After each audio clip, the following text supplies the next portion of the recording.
que la technologie serait grosso modo la même. On ne va pas faire un récit futuriste avec des super technologies qui vont nous sauver de l'exploitation. On serait aussi dans une société où l'être humain n'aurait pas évolué. Voilà. On serait toujours aussi bête et méchant qu'aujourd'hui. Alors, bien sûr, si les institutions changent, peut-être l'être humain deviendra-t-il le meilleur, ou pas. De toute façon, à titre personnel, je n'en sais rien. J'ai un avis sur l'être humain qui vaut ce qu'il vaut, et qui est plutôt fragile, je dirais globalement, n'étant pas neuropsychologue. Et donc, il m'a semblé prudent de partir de l'hypothèse que l'être humain tel qu'on peut le connaître aujourd'hui resterait le même. Ce qui ne veut pas dire qu'il ne peut pas évoluer. Il peut évoluer, mais on verra bien. On verra bien s'il évolue. Donc on a un être humain très imparfait, des technologies qui sont à peu près les nôtres, et puis, troisième condition qui m'a semblé indispensable d'accepter pour essayer de construire un modèle alternatif, c'est une société qui ne changerait pas au niveau global d'un coup. Parfois, on imagine un changement qui aurait une efficience à condition que toute la planète, bing, d'un seul coup, change de système. Bon, c'est sûr que si toute la planète change de système, on peut arriver à imaginer des trucs bien, hein, mais supposons que ce soit difficile d'obtenir un changement de planète comme ça, et supposons donc qu'il y aurait un changement à une échelle qui serait quand même assez volumineuse quand même, comme par exemple un pays grand comme la France. Donc pas non plus ce qui existe aujourd'hui, à savoir des pratiques de changement à une échelle plus petite. Comme par exemple ce qu'on peut observer dans certaines ZAD, dans certaines communautés, il existe des pratiques de changement à petite échelle. Donc l'objectif était d'essayer de penser quelque chose à plus grande échelle, avec un vrai grand pays, hein, quelques dizaines de millions d'habitants, mais qui déciderait de changer sans emporter avec lui le reste de la planète. Avec ces conditions de départ qui se discutent, on peut tout à fait partir d'un autre point de vue. On peut tout à fait dire, moi je m'intéresse au changement micro et dire c'est pas contradictoire, ou je m'intéresse à un changement global, hein, c'est pas contradictoire. En ce qui me concerne, je me suis dit, on va partir de cette hypothèse-là, qui est en quelque sorte un peu plus imaginable dans un avenir proche. Pas immédiat non plus, pas immédiat, mais quand même proche. Ce qui fait qu'avec ces conditions de départ, ce qui m'est apparu possible est imparfait, naturellement. Imparfait. Et d'ailleurs, ce qui m'apparaît souhaitable, c'est l'absence de perfection. Tous les systèmes utopistes qui ont été écrits étaient des systèmes parfaits qui ont conduit à des systèmes totalitaires. Donc, il faut évidemment, on est au XXIe siècle, on a l'expérience du XXe siècle, et évidemment, essayer d'imaginer d'autres organisations, c'est avoir très très peur d'aller vers le pire. Alors vous allez me dire, mais on est déjà dans une situation grave. Oui, bien sûr, grave. Et d'ailleurs, on va en parler tout au long de la journée.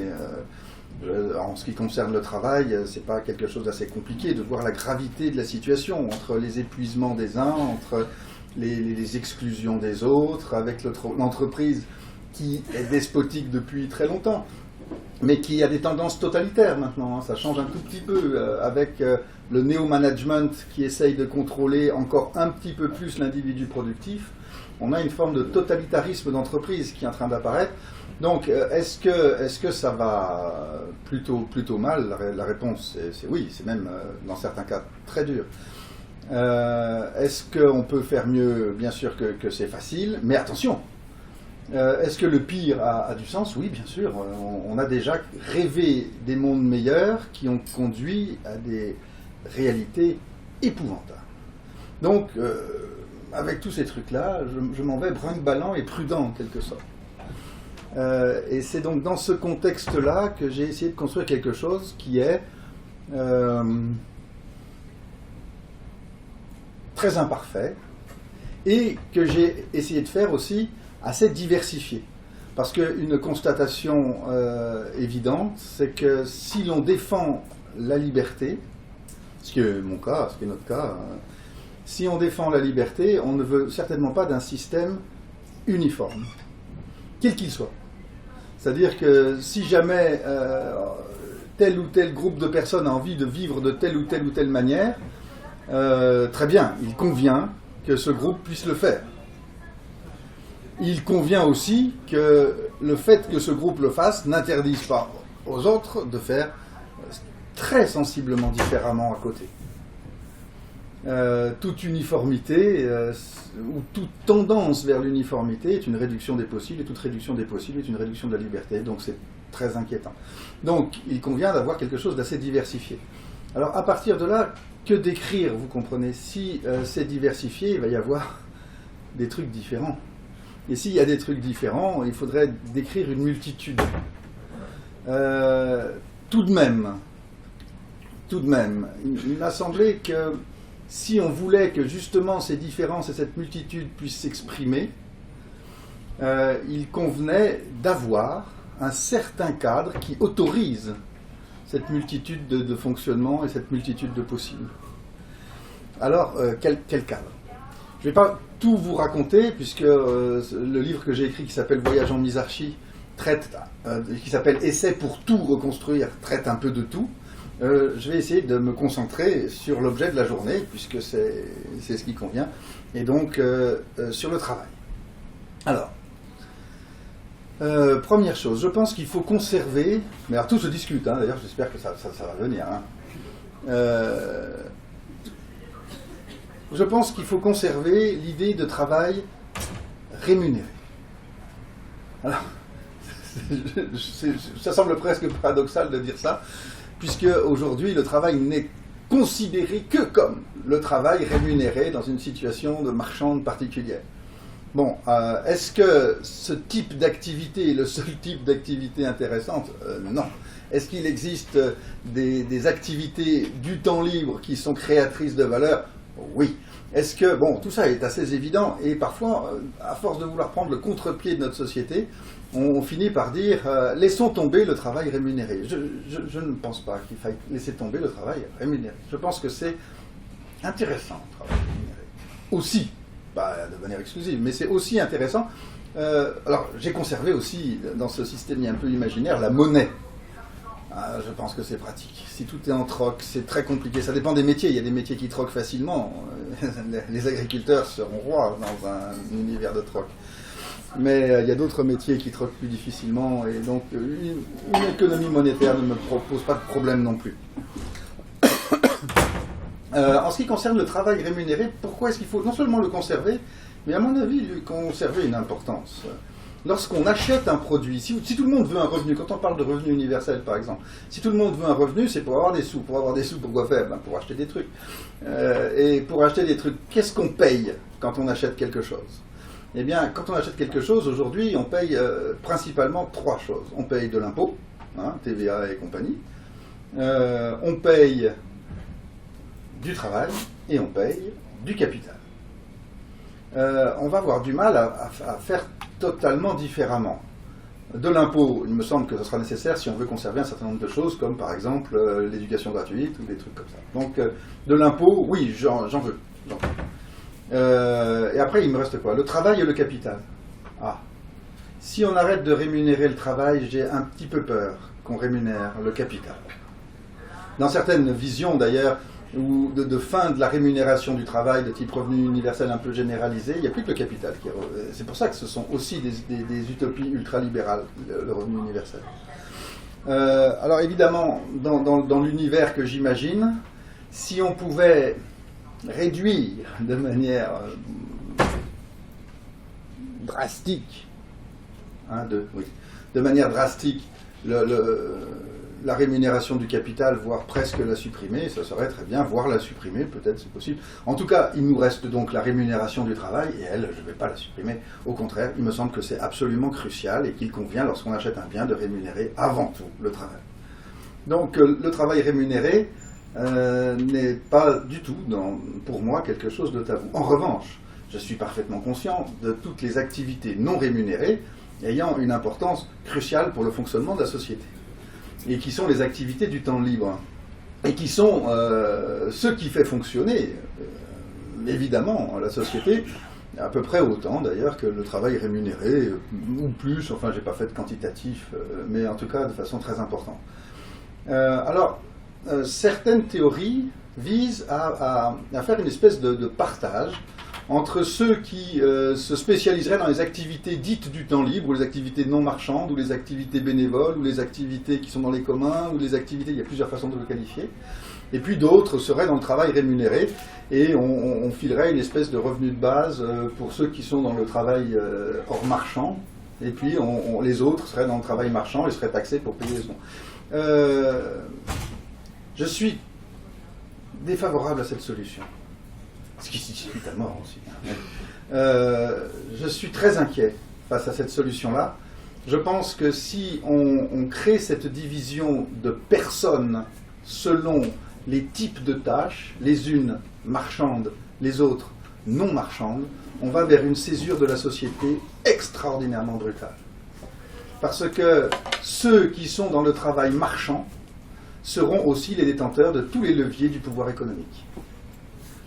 Et si on n'a pas changé l'être humain, ce qui est l'hypothèse de départ, les détenteurs du pouvoir sont en tendance enclins à en abuser. Alors confier tout le pouvoir économique à une catégorie sociale, celle qui a le travail marchand, et qui a donc un certain nombre de pouvoirs de nuisance et de pouvoirs économiques et de choses comme ça, qu'est-ce qu'ils en feront par rapport à ceux qui n'ont pas cette activité marchande? Eh bien, de l'oppression. Voilà.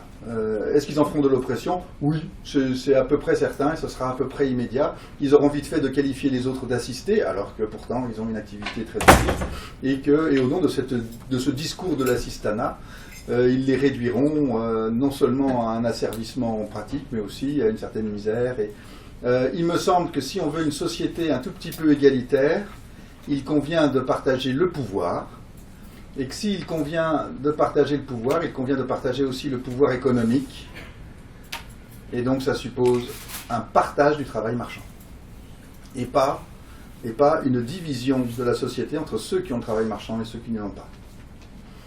Donc le partage du travail marchand, une fois qu'on le réalise, c'est quelque chose... Pardon. C'est quelque chose qu'on peut faire. Bon, c'est le partage du travail au sens où on l'entend. Actuellement, quand on parle de travail, on ne parle d'ailleurs guère que du travail rémunéré marchand. L'autre étant invisibilisé dans une société où la marchandisation est la seule chose visible, ou étant moins directement visible. Donc, quand on parle de partage du travail, on parle du travail marchand, on parle de ce travail-là. Est-ce qu'il faudrait le partager? Je pense que oui. Est-ce qu'il conviendrait que tout le monde participe à ces tâches-là? Oui, et que ce soit la principale source de revenus? Oui aussi. Je dis principale, bien sûr, il peut y avoir d'autres sources de revenus, et des revenus de substitution, mais je dirais à titre accessoire ou à titre marginal. À titre accessoire, comme c'était le cas par exemple dans les assurances sociales, vous savez, après 1945, les assurances sociales, c'est vous avez des revenus de remplacement si vous êtes malade, vous avez des revenus de remplacement si vous êtes privé d'emploi, vous avez des revenus de remplacement donc sans travail, mais parce que vous avez cotisé lorsque vous travaillez. Donc il y a quand même un lien avec le travail. Donc dans la mesure du possible, conserver cet aspect assurantiel et conserver ce lien de la rémunération avec du travail me semble important. Pour cette raison de partage du pouvoir et d'égalité. Principalement. Après, il y a aussi des risques qui sont liés à la collecte de l'impôt nécessaire pour faire un revenu universel, qui font une centralisation, laquelle centralisation est toujours un peu inquiétante quand on se méfie des despotismes d'État, en même temps qu'on se méfie des despotismes entrepreneuriaux. Hein. Si on se méfie des deux, donc on fait gaffe des deux côtés. Donc, première remarque. Alors ensuite, le partage du temps de travail. Le partage du temps de travail est une chose qui peut assez facilement, cette fois-ci par contre, être pensée sur une base ambitieuse. C'est-à-dire pas 32 heures, même pas les 28 heures de Ligue Métal qui sont en train d'essayer de faire passer. Il me semble qu'on peut très bien fixer, par exemple, 15 heures.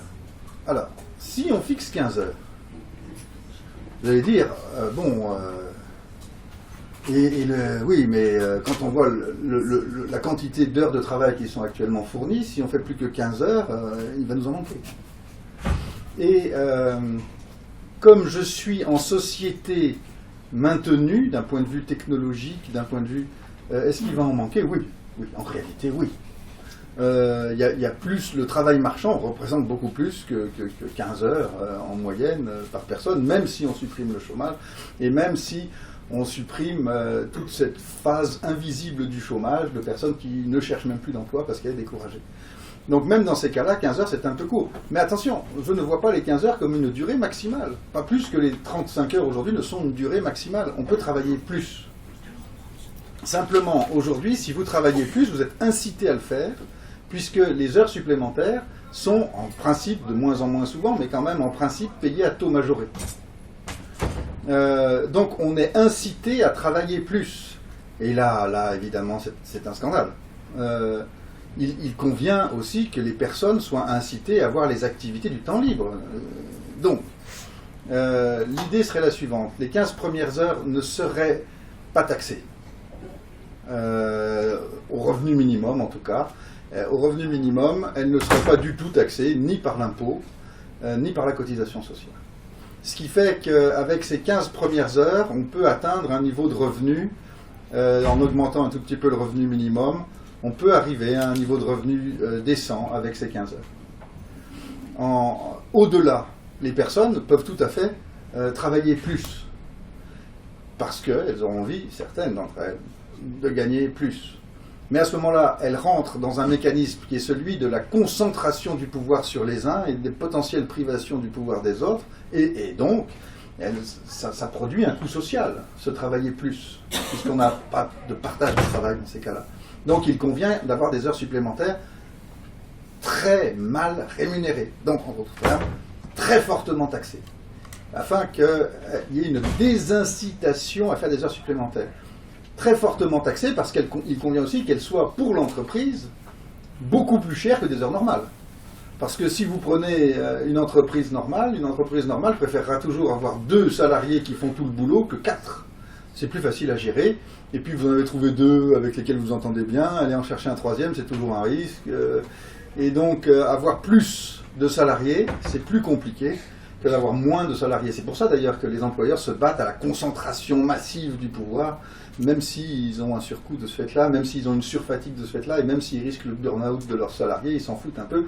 C'est quand même plus facile à gérer d'en avoir moins qui font le boulot que plus qui font le boulot. Donc il convient que pour un employeur, ne pas partager le travail, ce soit très coûteux, donc les heures supplémentaires chères pour lui, peu rémunérateur pour le salarié afin que lui aussi soit... Et donc une forte incitation à ne pas en faire et la possibilité de vivre en faisant 15 par semaine. Ça ne veut pas dire que les gens ne feront pas d'heures supplémentaires. En pratique, on les connaît. Même s'ils veulent gagner un tout petit peu plus, ils sont prêts à se battre pour gagner un tout petit peu plus. Si vous saviez le prix auquel se vendent certains de mes collègues pour doubler leur charge de travail, et juste parce qu'ils sont contents d'avoir un peu plus d'argent, c'est incroyable. L'avidité est aussi un trait de caractère assez répandu dans l'espèce humaine. Et donc on peut escompter que pas mal d'heures supplémentaires seront faites. Pas mal d'heures supplémentaires. En outre, vous faites travailler tous ceux qui sont actuellement exclus de l'emploi. Enfin, puisqu'on travaille que 15 heures par jour, il n'est pas du tout impossible qu'on puisse travailler un peu plus tôt, un peu plus tard, tout en conservant des études, tout en conservant d'autres choses. Donc, à la fin, je pense que le volant d'heures travaillées, au sens travail marchand, n'est pas tellement différent dans ce système que le volant d'heures travaillées aujourd'hui. On peut espérer qu'il y en aura un petit peu moins, que ce sera quand même une incitation à travailler moins, globalement. Et espérons quand même qu'on aura un peu plus d'oisiveté, puisque c'est aussi un des objectifs. Mais à la fin, les gens ne travailleront pas tellement moins qu'aujourd'hui. Mais en revanche, ceux qui travailleront beaucoup moins, et ceux qui ne travailleront pas travailleront plus. Et donc c'est plutôt une histoire de partage qu'une histoire de réduction globale du temps de travail. Une fois qu'on a cette histoire de partage du temps libre, parce qu'on peut dire partage du temps de travail, mais c'est aussi partage du temps libre, il n'y a pas de raison qu'il y ait des accaparateurs de temps libre qui prennent tout le temps libre pendant que les autres bossent. Hein. Non, on veut tous glander, on est tous des feignants. Hein. Dans une certaine mesure, donc on ne va pas se laisser faire, on ne va pas se laisser... voir certains qui accaparent le temps libre pendant que les autres bossent. Une fois qu'on a cette question du partage, on résout, à mon avis, déjà 2-3 problèmes qui sont des problèmes graves dans nos sociétés de de séparation, des brutalités, bon bref. Mais on n'a pas tout résolu. On n'a pas tout résolu, puisque à ce stade, on a gardé le capitalisme. Et je pense que c'est un problème. Je pense que tant qu'on aura le capitalisme tel qu'il existe, on n'aura pas de liberté, ni d'égalité sérieuse. Donc il convient de supprimer le capitalisme. Bien. Mais...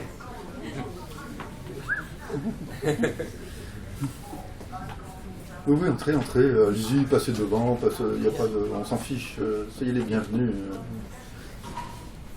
Il convient de supprimer le capitalisme, supprimons-le, soit, mais, faisons attention. En supprimant cette grosse bête immonde,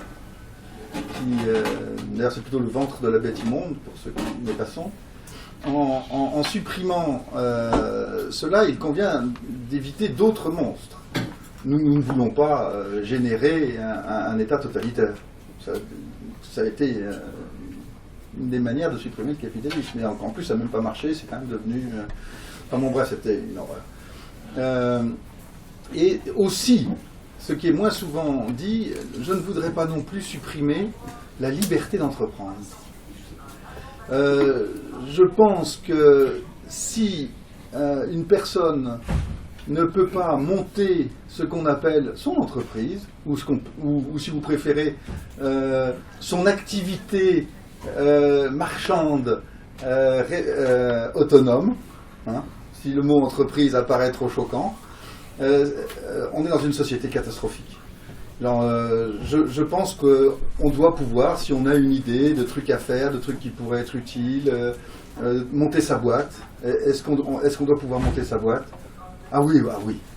Je pense que si on est dans une société où on ne peut même plus monter sa propre boutique et devenir autonome au travail, alors c'est une catastrophe pour la liberté et pour l'autonomie.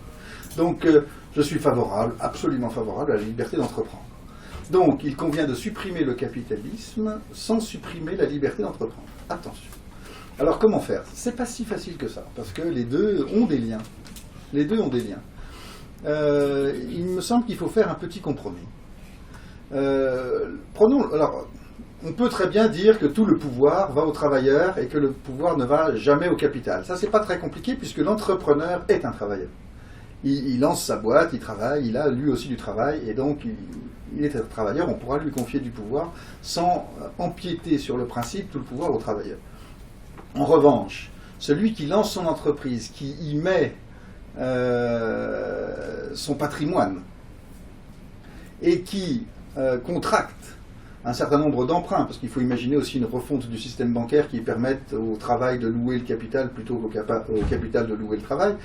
Mais de toute façon, on aura aussi besoin souvent d'apports personnels. Donc voilà quelqu'un qui met sa fortune s'il en a une, ou qui vend sa maison, ou que sais-je encore, pour monter sa boîte, parce qu'on a besoin de capital aussi pour fonder une entreprise, surtout si c'est une entreprise un peu mécanisée, donc on a besoin de sous.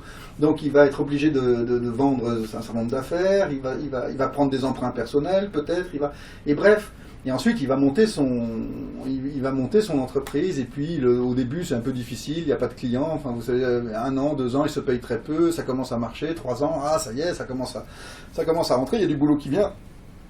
Et là, il aurait besoin d'embaucher quelqu'un, parce que ça commence à bien marcher, il embauche quelqu'un, et là, il partage tout par moitié, avec tous les efforts qu'il a fait, et l'autre qui n'a rien foutu, et déjà, ils auraient un partage égal, mais il n'embauchera jamais personne.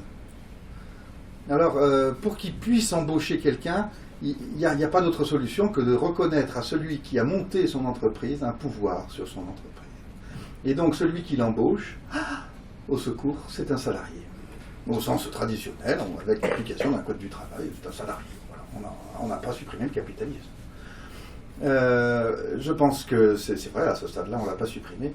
Simplement, supposons que ces deux-là restent ensemble ensuite pendant 15 ans dans la boîte. Eh bien, au bout de 15 ans, il apparaît juste, cette fois-ci, le temps a passé, il apparaît juste que les deux soient à égalité, parce que c'est vrai, désormais, la boîte, elle est aux deux, parce qu'ils ont travaillé tous les deux, et qu'en fait, ce qui fait la richesse de la boîte, 15 ans plus tard, c'est très clairement les deux. Et à ce stade-là, seule l'autogestion fait sens. Donc il convient, l'idée est toute simple, l'idée c'est qu'il convient que même si on part de la situation inégalitaire du départ, qui me semble justifiée, il convient qu'il y ait un passage obligatoire à la situation égalitaire de la fin. C'est-à-dire qu'en d'autres termes, toutes les entreprises tendent vers l'autogestion sans forcément partir de l'autogestion. Alors après, tout dépend du nombre de salariés. Évidemment, s'il y a un salarié et un entrepreneur, le partage du travail sera plus long à se faire. S'il y a un entrepreneur et 1000 salariés, eh bien, l'entrepreneur ne pourra pas rester majoritaire à aucun moment. En revanche, il convient aussi de ne pas spolier celui qui a mis de l'argent dans l'entreprise et donc qui a apporté le capital de départ. Et donc il convient aussi de prévoir un remboursement minimal du capital sur le salaire. C'est-à-dire que le salarié embauché comme salarié aura l'obligation de racheter progressivement une partie du capital qui a été mis au départ par l'entrepreneur, afin qu'au bout d'un certain temps, l'entrepreneur ait été remboursé d'une partie de sa mise, qui correspond d'ailleurs au moment auquel le partage du travail et, le partage du pouvoir sera total, et où on sera arrivé à l'autogestion complète, un homme, une voix. Donc quand on arrive à un homme, une voix, j'arrête bien entendu. Oh non, il me reste tout ça. Ah oui, mais pour parler, pour les autres. Eh oui, elle est là. Donc il va falloir que je m'arrête de parler pour que vous puissiez parler et qu'on puisse discuter. Je regarde le reste. Bon, ça suffit après tout. Et il y a encore énormément de choses à dire. Sur la qualité du travail, dont on n'a nullement parlé, bien sûr qu'il faudra des normes de sécurité. Je ne suis pas pour la suppression du code du travail, même dans une société autogérée. Parce que même dans une société autogérée, il reste encore du pouvoir. Parce que quand vous élisez un patron, eh ben, c'est encore un patron. Mais élu, bon, mais patron. Et donc, il convient qu'il y ait aussi des représentants du personnel. D'ailleurs, il y a des représentants du personnel dans les SCOP, et c'est très bien. Donc, on garde ça. Mais sur la qualité du travail, ce que je pense, c'est que si on est dans un système qui n'est plus capitaliste, et je pense qu'il est plus capitaliste parce que je n'ai pas détaillé le truc, mais il n'y a plus de dividendes. Je pense que le capitalisme, c'est le dividende. C'est le pouvoir du capital qui se transforme en rémunération des détenteurs du capital. Et là, le dividende devient interdit. Il devient peut-être autorisé, peut-être de payer quelques intérêts, et encore, c'est même pas forcément indispensable. En revanche, les profits de l'entreprise sont divisés en investissement et en salaire, et c'est tout. Et je pense que ça, c'est possible, tout en conservant une rémunération normale de la personne qui est devenue entrepreneur, tout en prévoyant aussi une limitation des écarts de salaire, tout en prévoyant aussi un certain nombre d'impôts éventuellement confiscatoires dans les... Enfin bon, il y a beaucoup d'autres règles, je ne peux pas vous raconter tout. J'ai essayé de construire un système complet. Et donc, si je voulais vous le décrire, ça voudrait dire que je ne vous laisse même pas poser une question sérieuse. Et encore, j'aurais pas le temps de finir. Donc, à vous la parole. Merci de m'avoir écouté jusque-là.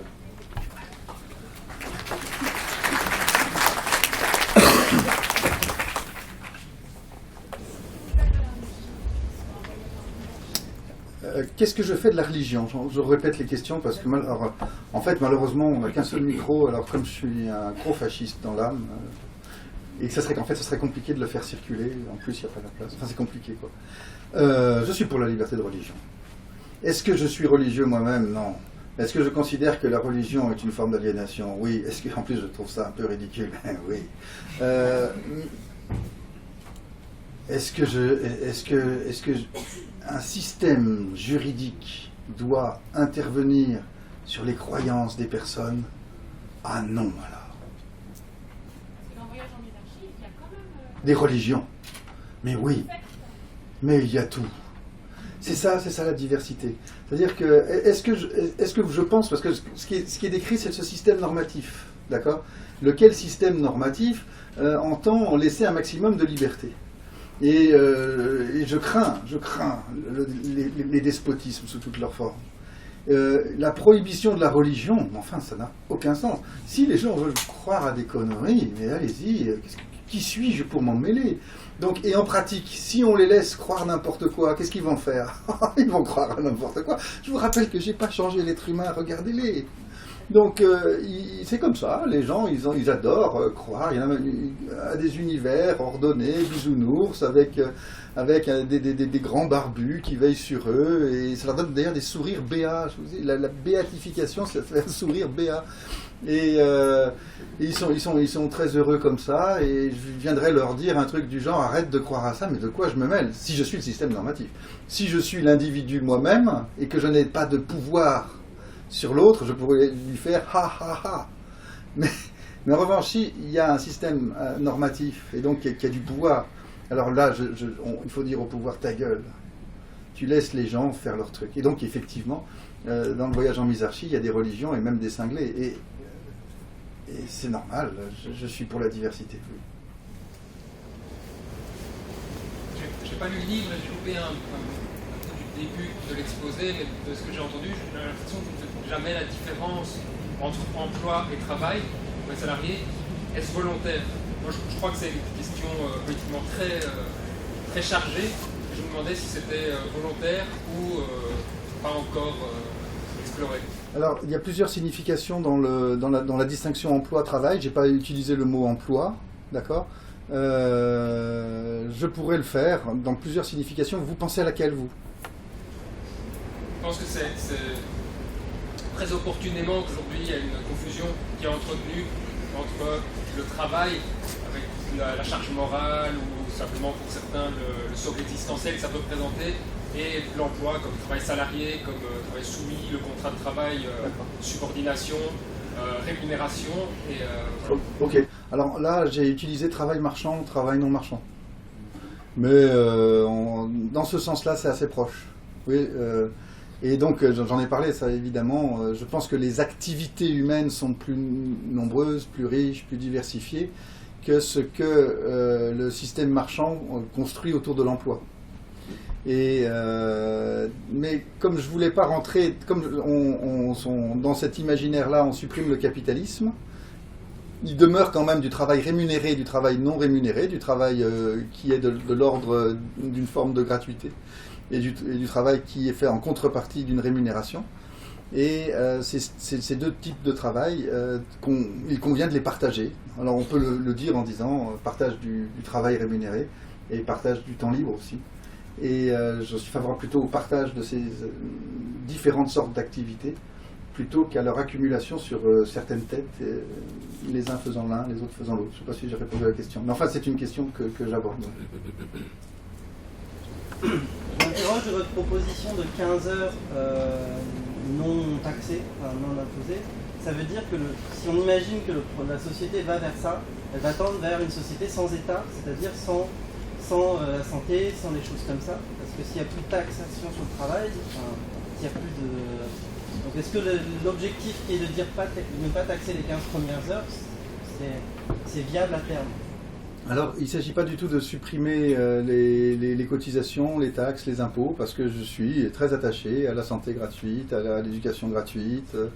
Et d'ailleurs, dans sa société imparfaite, on a même conservé une police. Alors, vous voyez à quel point on y va. Hein. Et donc, dans cette société-là, tout le monde ne déteste pas la police, ni le travail, ni bon. Et donc, il convient qu'on ait des prélèvements obligatoires. Il s'agissait en fait de dire que juste ces premières heures ne font pas l'objet de prélèvements obligatoires lorsqu'elles sont payées au salaire minimum. Mais est-ce que tout le monde va être au salaire minimum à 15 heures par semaine? Certainement pas. D'abord, certains seront mieux payés, et ensuite, certains travailleront plus de 15 heures. C'est eux qui vont supporter le coût des prélèvements obligatoires.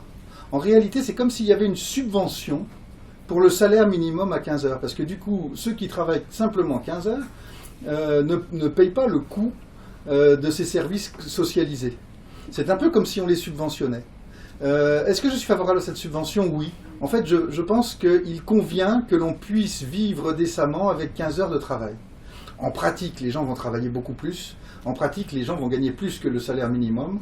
Et eux assumeront ce coût-là. Donc il y a bien un transfert depuis ceux qui travaillent beaucoup et ou qui gagnent beaucoup, vers ceux qui travaillent peu et ou qui gagnent peu. Mais ce n'est pas un transfert de type revenu universel. C'est un transfert qui est un peu moins visible. C'est-à-dire que la rémunération des 15 heures est quand même aussi donnée en contrepartie du travail. Ce qui fait que les personnes qui sont dans cette position-là ne seront pas en position d'assister, mais en position de personnes rémunérées, même si elles sont subventionnées. Et elles seront donc en position d'une certaine de dignité et d'égalité, à la différence de ce qui se passe dans l'assistanat. C'est-à-dire, regardez par exemple quelqu'un qui paye, c'est le syndrome du ticket de métro. Les gens, quand ils payent leur ticket de métro, ils payent la moitié du prix, en fait, est payé par, est socialisé. Enfin, environ, quoi. Et ça dépend si vous êtes abonné, pas abonné, enfin bon, je ne rentre pas dans les détails. Mais une grosse partie est subventionnée dans le ticket de métro. Est-ce que les personnes qui prennent le métro ont une sensation d'être assistées? Pas du tout. Ils sont en position de client et ils gueulent si les trucs sont en retard et ils trouvent que les couloirs sont pas comme ci et que le machin est trop bruyant parce qu'ils sont en position, voilà. Si c'était gratuit les transports, eh bien, quand ils rouspèteraient, les gens qui font fonctionner le métro diraient oui, mais enfin ça va quoi, hein, c'est gratuit, hein, donc calmos quoi, tu te la fermes. Eh bien, je veux pas qu'ils se la ferment. Vous voyez ce que je veux dire? Je veux que les gens soient en position. C'est comme dans l'assurance. Quand vous êtes assuré, vous réclamez votre dû. Quand vous n'avez pas cotisé en échange du truc, vous ne réclamez pas votre dû. Vous êtes en position un peu d'humilité, de ah merci de votre générosité. C'est toute l'aide sociale avec tout ce que ça crée comme inégalité. Donc je pense qu'il faut essayer d'éviter au maximum ce type d'inégalisation et de maintenir la contrepartie entre guillemets, même s'il y a subvention, qui nous permet de faire un transfert à mon avis justifié de ceux qui travaillent peu, pas cher par rapport à ceux qui travaillent beaucoup et qui gagnent de l'argent. Mais par ce biais-là, on conserve. Et donc, il y a des impôts confiscatoires, même dans les tranches élevées pour les revenus élevés, on monte jusqu'à 90% dans ce système-là. C'est des tranches d'impôts qui ont existé avant, par exemple en Angleterre, avant que Thatcher détruise tout. On a eu des taux d'imposition qui sont montés au-delà de 80%. Donc en fait, je maintiens de la taxe, je maintiens de l'impôt. J'ai même maintenu, après avoir pas mal hésité, j'ai même maintenu la TVA parce que c'est pratique, c'est dégueulasse, mais c'est pratique. Donc, oui, des prélèvements obligatoires. En fait, ça revient à remplacer le système de normes actuel par un autre système de normes. Alors, il y a deux questions. Moi, pour remplacer un système de normes par un autre, il faut prendre du pouvoir sur la société. Qui va décider ce changement du système de normes? Ça, c'est obscur. Et deuxième question, au nom de quel pari sur l'activité des êtres humains? Parce que derrière, il y a ça. C'est-à-dire que ça suppose des êtres humains vertueux. Voilà. Alors, c'est une question que je me pose, sinon, ça me va, quoi. Une utopie, alors, qui ne peut pas être une utopie. Mais si vous ne réglez pas ces deux questions-là, ça reste une utopie. Absolument d'accord avec vous. Alors, je vais les prendre dans le désordre. Je vais prendre l'homme vertueux. C'est ce que je disais en intro, je n'ai aucun espoir dans la vertu humaine en réalité, je suis très pessimiste. Moi je suis quelqu'un marqué par les génocides du XXe siècle. Est-ce que l'être humain est gentil? Non, il est capable des pires horreurs. Et non, là je ne compte pas sur la vertu de l'être humain, je compte sur son avidité. Et je compte sur son avidité et sur sa soif de pouvoir. Et là, je crois que je suis assez solide sur ces trucs-là. Les êtres humains ont une grande soif de pouvoir, ils sont fantastiquement avides, et donc ils vont avoir envie de gagner plus et d'avoir plus de pouvoir. Donc est-ce que ça va les mettre au boulot suffisamment? Oui. Est-ce qu'on va quand même les inciter à travailler beaucoup moins et qu'on va les taxer s'ils sont efficaces dans leur avidité et leur volonté de pouvoir? Oui, on va les taxer. Et est-ce qu'on va les limiter quand ils atteignent un certain niveau de pouvoir pour les empêcher d'en avoir trop? Oui. Mais est-ce que c'est ça qui va continuer à bouger la société? Oui, c'est pas la vertu, hein, c'est la soif de pouvoir et l'avidité. Donc de ce point de vue-là, je pense être plus réaliste que si je me basais sur la vertu, malheureusement. Ça se discute, hein, ça se discute, vous allez dire que je suis un salaud. Hein. Bon, mais, sur le changement du système normatif, ah, c'est pas de la blague. Alors, c'est la question des sources du droit. Bon, alors, j'en parle assez longuement, en plus je suis juriste. Il y a deux questions. Il y a comment fonctionne l'organisation une fois, entre guillemets, que le changement a eu lieu. Parce que si on a des sources du droit, on a des sources de pouvoir.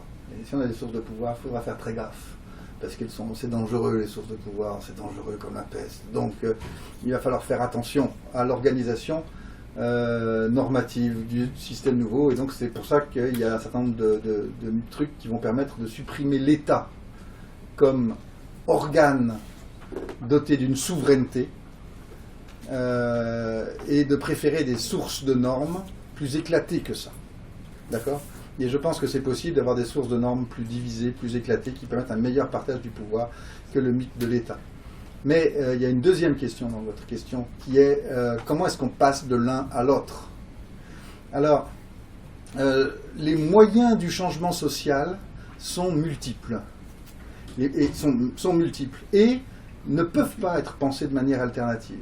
C'est-à-dire que si jamais on pense aux expériences concrètes alternatives qui peuvent exister, de type communauté ceci, ZAD de cela, ou que sais-je encore, et que c'est un moyen de changement social, et si on dit est-ce que c'est un moyen de changement social ? Oui, absolument, c'en est un. Donc, par les pratiques concrètes différentes de ce qui existe aujourd'hui, est-ce qu'on fait progresser la possibilité d'une évolution de la société ? La réponse, c'est oui. Il y a aussi des batailles d'idées. Est-ce qu'en se battant un tout petit peu contre les doxas générales, on fait progresser la possibilité d'un changement ? Oui. Est-ce que en luttant dans les entreprises, en faisant des grèves, en essayant de mettre en place des contre-pouvoirs, en réorganisant les syndicats, est-ce qu'on rééquilibre certains trucs et qu'on obtient certains trucs ? Et est-ce que ça permet d'avancer aussi ? Oui. Est-ce que, etc., etc. Et parmi tous ces trucs, il y a aussi l'élection. Je pense qu'au moment de la bascule, si on veut basculer de cette société que nous connaissons à la société qui arrive là-bas, il faudra toutes les causes de changement social, mais aussi, à ce moment-là, il faudra remporter la légitimité électorale, parce que sinon, si vous l'enlevez, celle-là, si cette légitimité électorale est préservée au soutien des forces de police et des forces armées, le changement social ne peut plus être fait que par la guerre civile. Et si le changement social se fait par la guerre civile, alors c'est déjà raté. Parce qu'en cas de victoire, c'est que vos milices sont plus puissantes que les armées qui sont en face. Et des milices puissantes, quand elles prennent le pouvoir, elles ne le lâchent pas, c'est foutu. Donc il n'y a pas de solution vers le meilleur qui passe, à mon avis, par la guerre civile.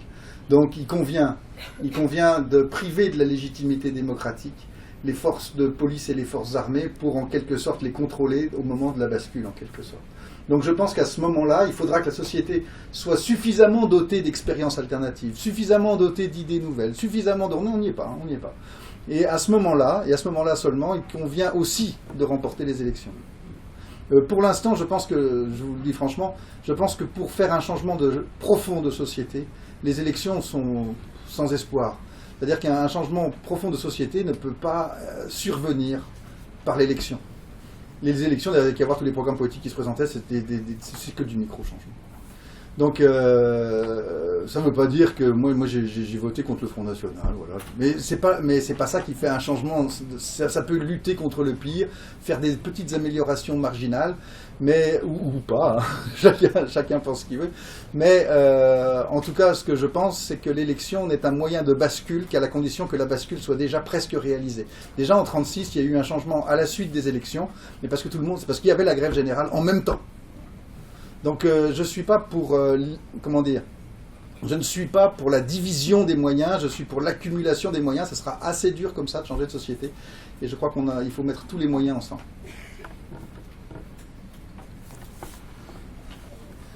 Allez-y, criez, j'entends rien. Je suis assez sceptique de votre système car il fonctionne encore autour de deux valeurs centrales qui sont le pouvoir et l'argent. Alors, vous venez de parler de légitimité électorale également, et un petit problème. Et je trouve que j'entends pas assez les mots sources et ressources, et je trouve, je sais pas. D'accord. Ces deux valeurs centrales là. Vous dites que les deux valeurs centrales de mon système, vous me dites si je me trompe, sont toujours le pouvoir et l'argent. Alors, ce sont les deux adversaires centraux du système. C'est presque le contraire. C'est-à-dire que Je pense que ce sont deux pulsions profondes de l'être humain tel qu'il existe.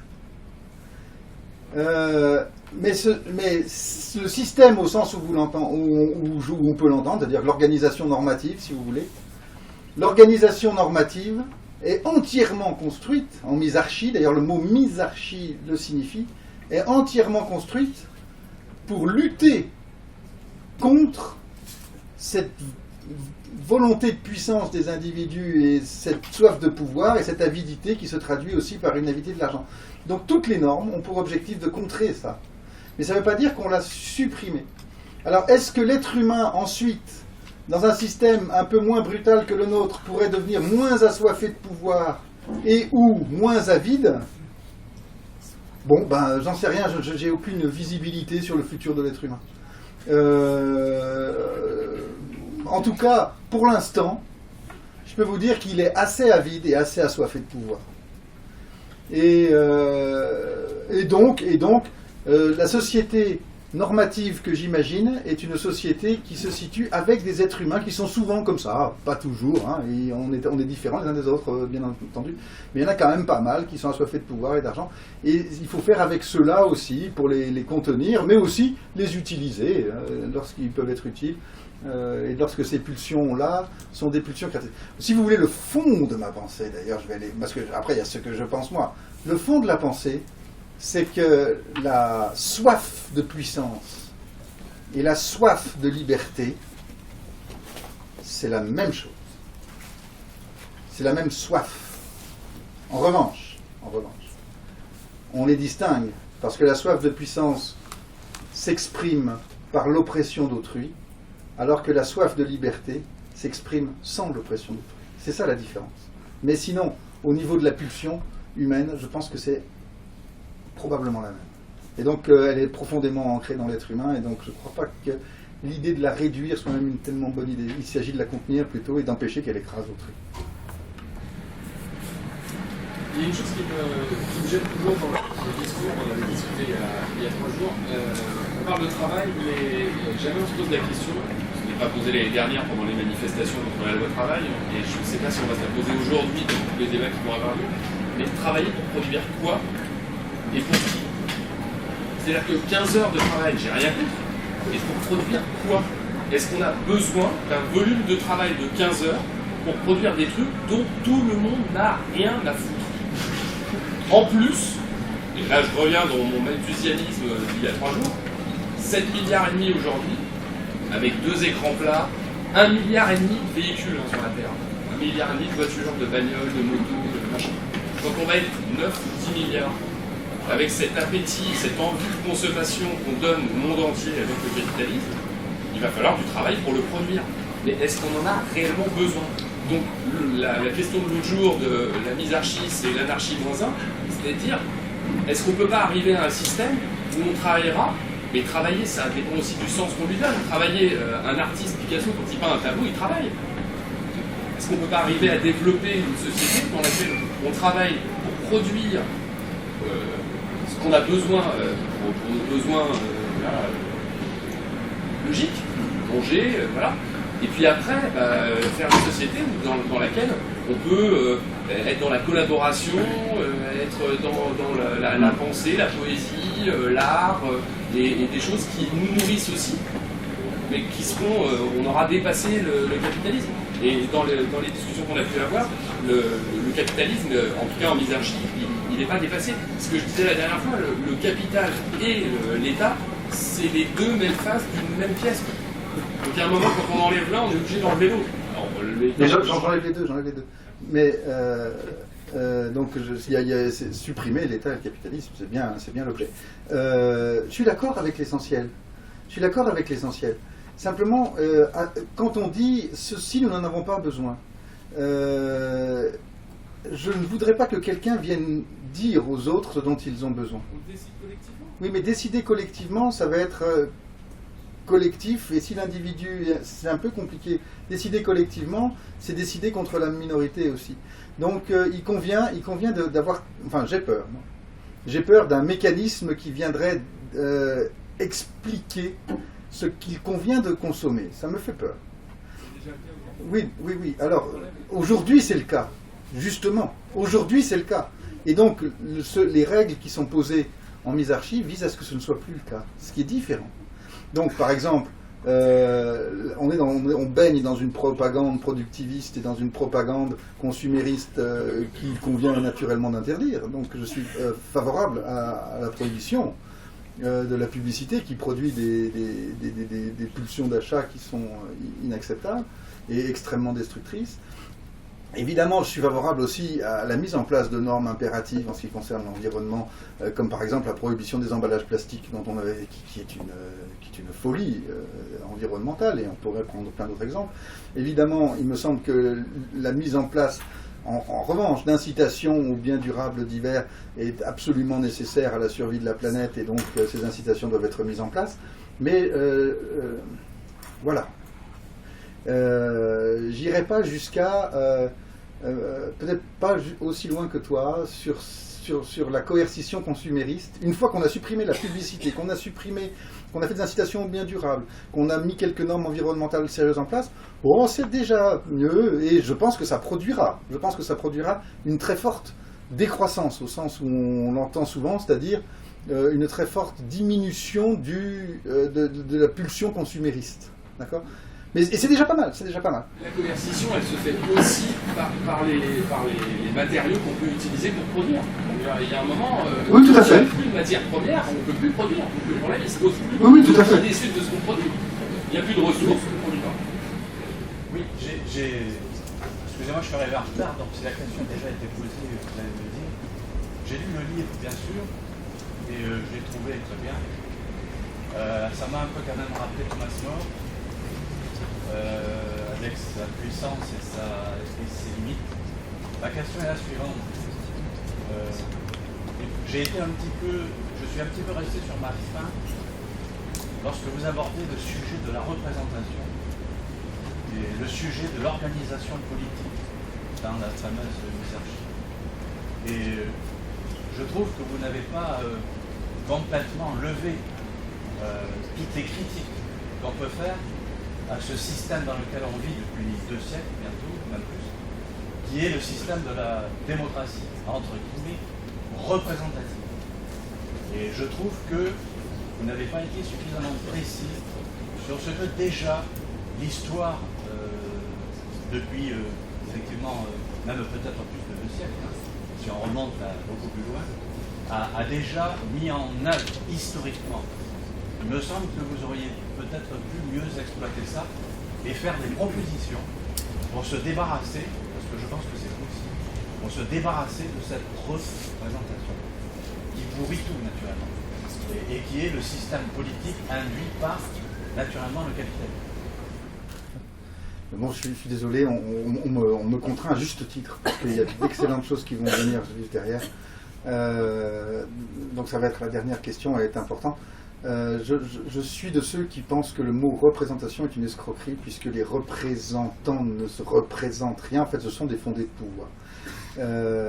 Alors, en revanche, c'est vrai que je ne suis pas allé dans le détail, mais c'est aussi parce que je pense que les formes d'organisation des différents districts et des différents... N'oublions pas qu'on n'a pas un système centralisé. Donc, les gens vont s'organiser un peu comme ils le veulent aussi. Donc, il convient aussi d'avoir un schéma relativement souple, et qu'en fonction des objets qui sont traités par la collectivité, de la taille de la collectivité, d'un certain nombre de choses, les règles de fonctionnement ne seront pas les mêmes, et c'est tant mieux.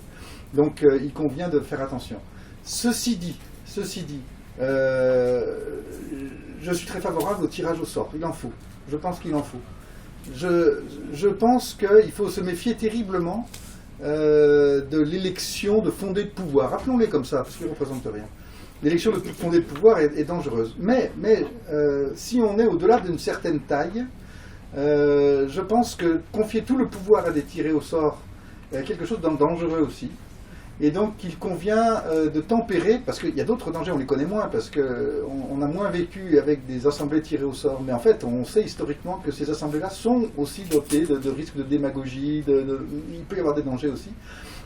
Donc il convient en fait d'utiliser plusieurs sortes de pouvoirs qui sont, quand on est à un niveau un peu élevé, on ne pourra pas faire l'Assemblée générale pour tout. Hein. On fera des référendums, bien sûr, beaucoup de référendums, mais on ne pourra pas forcément le faire systématiquement parce qu'on ne peut pas voter. Il y a des trucs, des petites décisions qui devront être prises nécessairement par des fondés de pouvoir. À ce moment-là, lorsqu'on donne du pouvoir à quelqu'un, toutes les formes de désignation du détenteur du pouvoir sont pourries. Simplement, elles ne contiennent pas exactement la même pourriture. C'est-à-dire que lorsqu'on élit quelqu'un, on connaît très bien là, les vices de l'élection et du fondé de pouvoir élu parce qu'on vit dans ce système-là. Donc il suffit de regarder, voilà, quels sont les vices. Je ne vous les fais pas, vous les connaissez. Le tiré au sort, on connaît moins, il y en a d'autres, ils sont très puissants aussi. Comment on fait pour désigner un fondé de pouvoir? Eh bien, il convient de faire attention et donc de toujours mélanger les différentes sortes de pouvoir afin que les uns bloquent les autres et que les défauts des uns soient limités par les défauts des autres. Et par exemple, si on mélange de l'élu et du tiré au sort, en fait, on fait deux assemblées, une assemblée élue, une assemblée tirée au sort, on donne le dernier mot à l'élu, on donne le dernier mot au tiré au sort parce que dans le débat il sera plus faible que l'élu. Donc on donne le dernier mot au tiré au sort, mais il subira l'influence de l'élu dans un échange bicaméral. Bon, c'est une méthodologie qui ne résout pas le problème du pouvoir, il est toujours là. Mais on peut espérer que ce sera un peu moins grave. Et si en plus on a divisé le pouvoir et qu'il n'y a plus de plénipotentiaire puisqu'il n'y a plus de souveraineté, je pense qu'on aura aussi amélioré les choses. Et donc si on améliore les choses, bah, c'est déjà pas mal. Est-ce que c'est parfait? Bah, non. Non. C'est ce que je disais dès le début. De toute façon, la perfection, c'est trop fort pour moi et en plus, j'en ai peur. Voilà. On est contraint de s'arrêter. Merci à tous d'avoir été ici et je passe la parole à Frédéric Corbon.